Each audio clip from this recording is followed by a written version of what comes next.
Hey everyone, I'm Aaron Potratz. And I'm Nathan Hawkins. We are the Shrink Think Podcast. Baby. Enjoy the show. The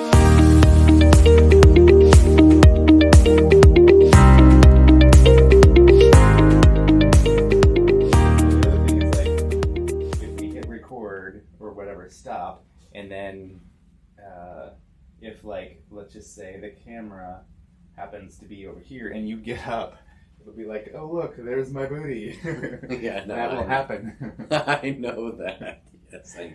So if you want our audience to have that experience, a lot of people would pay good money. They're not, but not a lot of States. Good people would pay the money for that. That's very judgmental. You never know. But that'd be interesting. No, I'm not going to even go there. No, don't. No. I see. I'm in my old age. I figured out where that went to a bad... Just drink from our Shrink Think mugs. Sip of our coffee. There's no coffee in here. I'm pretending. I drank it already. I'm going to pour some water in there. Oh, look, this side. Oh. Bing! That's the other side. There we go. The whole time. What's going on? Welcome to the Shrink Think Podcast, and we're here to talk about the whole time. Oh, look, it's over there. The whole time. What's the next topic that we're talking about? Oh, I'm breaking it backwards now for some reason, so you can see both sides. I was thinking about this last night, like when we go to Flyboy for our 200th episode. I'm like, that's going to be weird. Like, we're going to have to be, like, do our normal thing, but like in front of people. I know. I actually. All of it. It's like a studio audience. Last night when we were there, I just found myself getting intimidated, and I was like, and then I started realizing how loud it was in there, and I was like, okay. Maybe we shouldn't do this. Like, nope, it's already, I know, it's already done. It's out there. It's on the socials. What did I do? I've done this to myself throughout my life. Yeah, this is a great idea. Let's do this. It's holy crap! I don't want to do this anymore. It's 4 Christmases. Vince Vaughn. They're like him and Reese Witherspoon. They're like bolting for the holidays to go on their trips or whatever. They told their families they're doing like mission work or something. Like, we're helping at an orphanage or something. And then the camera sees them in their Hawaiian shirts or whatever. And then they're like, sir, it looks like all the travel has been like shut down due to the fog. Whatever. What do you have to say? He's like, I with the... He doesn't have anything to say because he's like stage fright. Like, that'll be us. It goes the worst episode ever. Yeah. Number 200. Yeah, no kidding. We're going to re-record. We sit there. So only the people at Flyboy will know how horrific that was. So, yeah, like we just, with the podcast, and we just have some tips for you. I hope it's helpful. Do you have questions you want to put in the bowl? You don't have to, but you can. You can if there's a bowl. Yeah. You can write paper. Do we bring paper? It'll be like the most awkward, painful experience. I bet that would get watchers though. There are those people that are like cringing, like, I can't turn it off. Watch this train wreck. It's the weirdest thing. That would be funny. I would love to just straight face do that. That would be. I just don't think I could hold it that long. I can't hold it. I would love to try. That would be fun. All right, let us do our check. Oh, this has got a. There we go. Check. Oh, this has also now got to do that. Okay, check. Check. Do our check. Oh, this has got a. That was this mic. Check. Oh, this has also now got to do that. Okay, check. Check. That is so awesome. Oh my gosh, what is that? Do you remember Max Headroom back in the day? No idea what that is. He was this electronic seller of Pepsi. And he would get on and go, back. You know that guy. I didn't know his name, but yeah, I've heard that. Anyways, I used to do him. That's awkward. Pause. I was too late. That was, yes.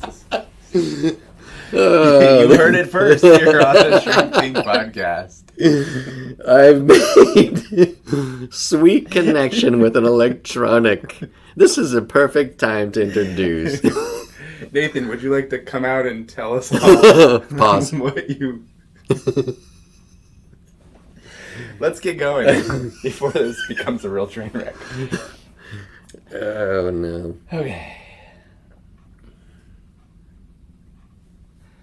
Hey everyone, welcome to the Shrink Think podcast. We are thrilled to be here with you today. Not so excited. We are actually thrilled to be here. We just love what we're doing. We love doing our show. We love getting materials and hearing from all of you and turning stuff out that is relevant and helpful to you, our listeners. So thank you for listening. Thank you for giving us feedback and interacting with us and making this show possible. We are, I guess as you listen to this, I'm not sure if this will come out and be before our 200th episode or just after our 200th, but dang, we've got 200 episodes. That's like three in almost, a row. Yeah. Yes, that's true. As opposed to whatever the alternative is. We have, we've been doing this for like 3.5 years, coming up on 4 years actually this September, 2020. We love the pain. Yeah, so thank you for the dedication. I was talking with somebody recently and introducing them to the podcast, and they were looking back and they were saying, "Oh yeah, I think they were new to the podcast. Like, oh, I've listened to a bunch of the newer ones, but I should go back and listen to some of the older ones for, blah, blah, blah." And I was like, no, don't do that. We've grown a lot since that. So don't do that. We should just re-record the first. If you do it, just do it for information. Yeah. Pretend like nothing else. The sexiness is not there. Or let's just do an update. You know how they refresh movies? Oh, yeah. The new version of that old movie or a new version of that song. Let's just do that. And so that way people don't have to scroll all the way down to episode 1 or 2. They can just be like 201, 202. Maybe that'll happen. But anyway, for today, so stay tuned, because you never know what's going to happen here on the Shrink Think podcast. But today we are going to be talking about being IRL. Let that sink in for a second. If you hear that phrase, be IRL, in real life, you need to be in real life, not on your device, not, connecting with other people through social media, through Instagram, Snapchat, WhatsApp, any of those things, or any of the new things, that are going to come out after this show airs. We want to encourage people to connect face-to-face, voice-to-voice, in real life, person-to-person, because it is far superior of an experience. And what we are seeing is that there are a lot of real damages that are happening to people, especially children, I think, who are kind of growing up in this environment, this culture, that everything can be through a device or through the internet or whatever, kind of mediated, basically, is a way of saying that. If you have a mediator, a thing or a person that's mediating, it's between you and the other person. It's an obstacle. Sometimes that can be helpful, like in the case of legal situations. A mediator can help be the go-between you and the other party. But in this case, we're saying we don't want a mediator. We don't need a mediator. We need to actually connect with one another directly, one-to-one, or in a group or whatever, so that we can get all the benefits of what people have to offer us. We are relational beings and we need that kind of contact. So that's kind of the setup for this conversation today. And we'll talk a little bit about some of those damages, but we really want to talk more about what can you do and why can you do this to make your life and your relationships better. I guess in a sense, we kind of want to swing the culture in a different direction, as though we have that much power. We totally do. But when everybody's pushing the car, we'll put a hand on it and try to push it also. We'll be on the other side of the car with 4 million people pushing it one way, and us two going no, don't do it. Don't do it. Come over to my side and push the other way. So we'll see if that happens with you pushing the other way. Well, I want to back up. Excuse me, first. Back that thing up. Oh my goodness, this just got a little old and cringy. So, moving somewhere. We're going to go not back in time, but kind of back in time. To kind of see how we've got where we are, because what developmental psychologists right now are talking about is the word unimaginable was used in trying to relate the difference between the changes in the human development that have happened in an extremely short time. And what it's resulting in is people that are technically adults. I'm saying it like that just because of the idea of, like, your 20-somethings, that a lot of their experience emotionally is closer to younger people, like what people might have, how they would have been like when they were 13, 14, like socially. Yeah, like your chronological age might be one thing, but your emotional age might be a different number. Right. So, and this is not I don't know, some kind of a put down or whatever on like people, like a lot of our audience is probably in their 20s, so I'm not trying to like offend you. Right. We still want you to listen to our show. Subscribe and buy our swag from the store. But yeah, we started off here because we were thinking about fear and how it is debilitating. And so when you go kind of back in time, kind of realize a little bit how this developed, because you've got, before we had this electronic device ability to connect, people were just with people, and that was it. And then you move it forward, and we've got, go ahead. Yeah, I was just want to say, like, kind of the classic thing that people would say growing up would be that kids were outside, like maybe they'd go to school, come home from school, and be running around the neighborhood with their friends or whatever until it was dark or dinner time. And then you would come in, have dinner, and then whatever. And even later on, sometimes the phone became a part of that. That was kind of the beginning. That's kind of, we just sort of want to introduce that, because I think a lot of people were just outside in real life. There were no cell phones. Phones would just be like, you call somebody else's parents and be like, hey, is Johnny home? Like, hey, can we go hang out? Okay, great. And then you go IRL, hang out for hours and hours, and that was like every single day, just being around people. Yeah, the secret sauce longing that is in you is unchanged. Okay, and this is one of the things that I'm trying to highlight. We're trying to highlight, like what Aaron was just talking about. So back then, you wanted to connect with people, but the only way you're going to do that is to literally find them. You have to go and see. If you called and they weren't home, they just weren't home. And you would have to wait or do something different, because nothing's going to happen like in that connection until they come home. So then it became where technology went, is it went from being able to call somebody and then reach them to then all of a sudden they have like a voicemail device there, and it was actually a recording device at home. Then you could leave them a message. So then the waiting became easier, because you would know, oh, they'll get the message and they'll call me. I don't have to monitor them. Or it could be like a pager, right, where it's like you send the text. That's forward. We're not even there yet. Oh, okay. Yeah. Keep going. Yeah, so I'm getting ahead of the game. So then I guess I don't remember as far back as you, because I wasn't really around. I wasn't even born yet. Well, and this, I'm glad you said that, because there is those of us that are like, I'm Generation X. I think we are looked at like, not as like dinosaurs, but we keep talking about this, and there's 20-somethings, 30-somethings, and younger going like, I'm tired, I don't care, like why this is, like, shut up, and all what I'm trying to do right now is to say like, okay, look, I just want to show you how this works. So you've got the voicemail thing. Then the next thing that happens is you have this thing called call waiting.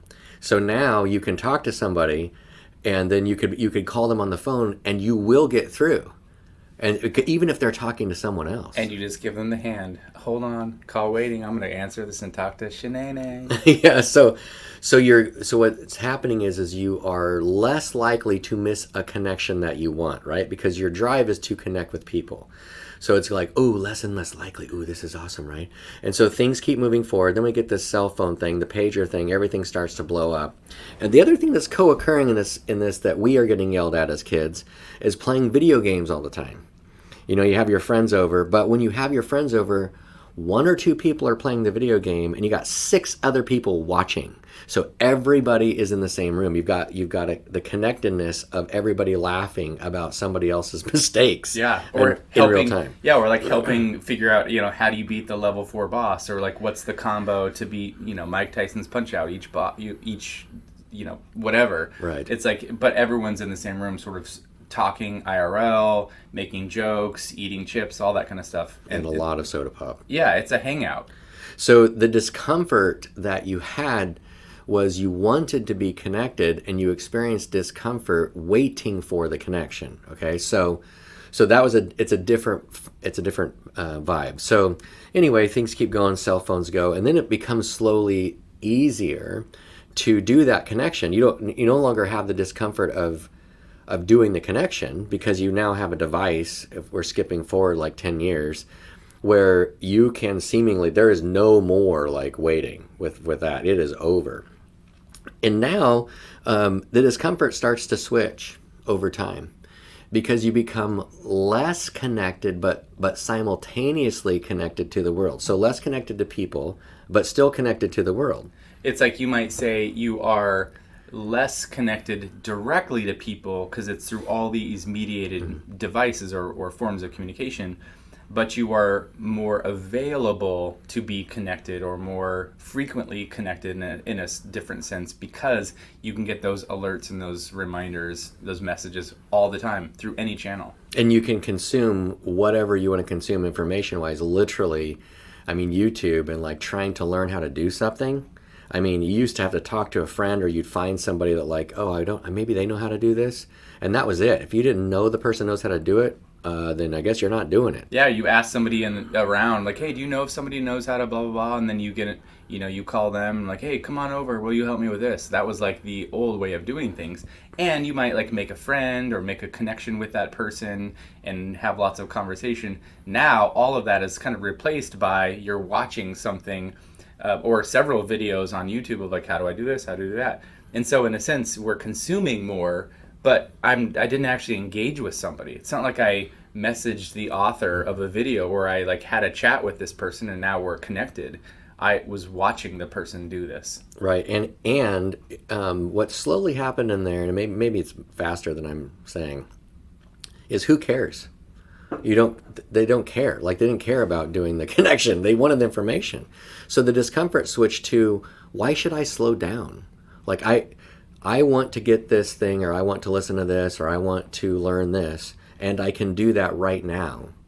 What is the point of me like talking to someone or whatever, like and trying to engage that? Like other than like if I want to have a conversation, that's fine and you'll do that. But the other side of the coin is like a lot of life can be done by yourself based on what you want. Your desire can be immediately gratified.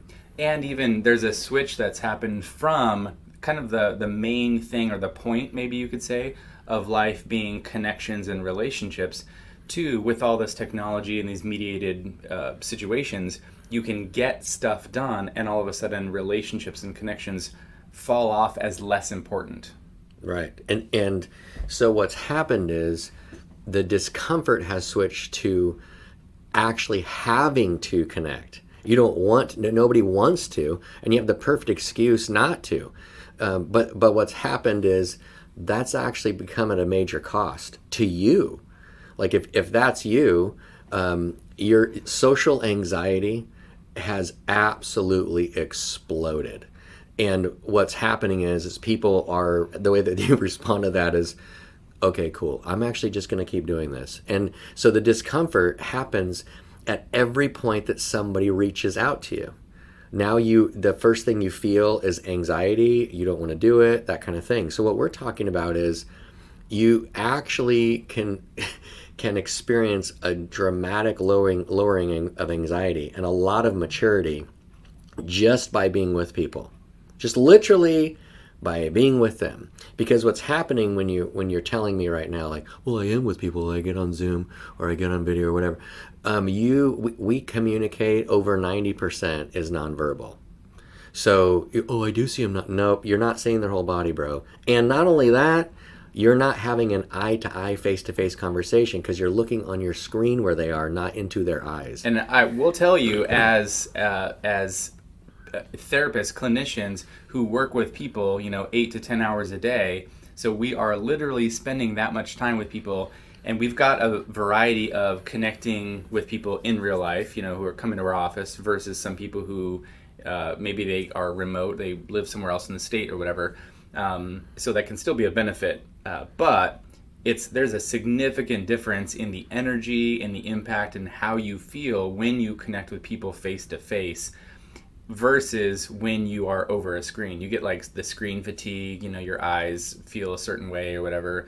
But also just being with somebody, it's you feel closer. You can feel the connection of what's going on, kind of feel their problems or feel what's going on with them when you're in real life that you don't experience when you do this over and over. You can aggregate all that and see there's a gigantic difference when you do this over time in real life versus when you're mediated on a device. So I guess I'm saying, like, these are things that we pay attention to that you might not realize, but if you were to pay attention to them as a listener, you would notice there is a big difference. You get so much more out of being with people than being with them. I mean, obviously, if you can't be with people, then be with them over, chat of some kind. That's something that's better. But what we're saying overall, that human-to-human contact, face-to-face, eye-to-eye, hand-to-hand, is way better. Yes. Oh, I want to touch We're you. connecting. That feels so powerful. I feel so much better. I'm healed. There is a thing that happens, not to get too metaphysical, but we all have kind of an energy field, electromagnetism, blah, blah, blah. When you are together, that actually can join. And you can actually, it's in the trauma therapy and different work that like Peter Levine's highlighted, there's this thing that we have called our felt sense. You can have a joined felt sense when you are together, and you cannot have that through any kind of electronic connection. It's not there. So there is a comfort that naturally happens inside of the connection of that felt sense. It is simply like like it just is there, and you are missing out on it. So that discomfort that you're trying to avoid actually would be more comfortable if you just didn't avoid it. And as we're talking about discomfort, let me just say, part of a normal social interaction, I think, is, and this is important for people to understand, especially who are wrestling with this, that getting around other people isn't just an automatic I see you and then it's like, yeah, that's like true. There might be this initial, I still feel this, right? Every time a new client, I meet somebody new, or every time I go into a group, I still have that like nervousness of like, even if these are people that I know, like all of our buddies, like we can get together, I'll still feel a certain sense of like, oh man, like, do I belong? Am I part of the group? And what does everybody think of me? And like, how do you get the conversation started? And like, there's still a little bit of that anxiety that you have to, that's very normal, that everybody is experiencing, that you kind of have to get over. And then once you do, it's like, oh yeah, okay, here we are. Yeah, right? But the thing that, even as you're saying that, earlier we were talking about the nonverbal thing, right? When you are in proximity to somebody that you don't know, there is so much that you pick up on getting to know them without even words being said. 100%. That moves you into that connection of relationship with them light years faster than if you were over a device. Even if you're feeling some of that anxiety, you're still feeling the connection as well. And the more, I would say, the more frequently you're with people, the more often you are around them, the easier it is to slide into that, and the more comfortable you feel. And almost like the more normal you realize this is, and it's like, it doesn't have to be a big deal. I'm just describing that sort of initial anxiety as like, don't be fooled. It's there. All of you are probably experiencing it. But the more you do this, it just becomes like, oh yeah, that just happens. It's not a big deal. The anxiety that you have around this, the discomfort that you might be avoiding, like there's things that have happened to people that are frustrating for me to watch, like therapeutically, because it's, in my mind, it's needless, because literally all that you have to do is literally be with people, and a lot of this stuff would not be happening. People that have tendencies to be more sensitive to touch, yeah, those folks have become extremely sensitive to touch. I think this is a large component to why even weighted blanket sales have gone up and all this kind of thing. But because we are relational beings, you need to be in contact with people. There is that connection you need to have. Well, now that you are not used to having it, the very connection itself overwhelms your system. But because you need it, if you challenge yourself to stay in it, it will actually nourish your system, grow you up, and settle all of that stuff down. And go ahead. Yeah, and you said it'll grow you up. Something does happen. Like there's this I don't know how to describe it. I think if you're watching, it's kind of like this. My hands are doing this like sort of one up thing. You know, one hand is going higher than the other, and the other one's going higher than the one before it, and up and up and up. That's what happens socially when you're around other people. It's like you learn things about yourself, you learn things about other people. You're forced to deal with certain things in yourself and in relationships that mature you just by process of being around them, even if you're not trying to do it, even if it's not like a growth group or a growth relationship. Just naturally you have to deal with those things, and that helps you to mature emotionally.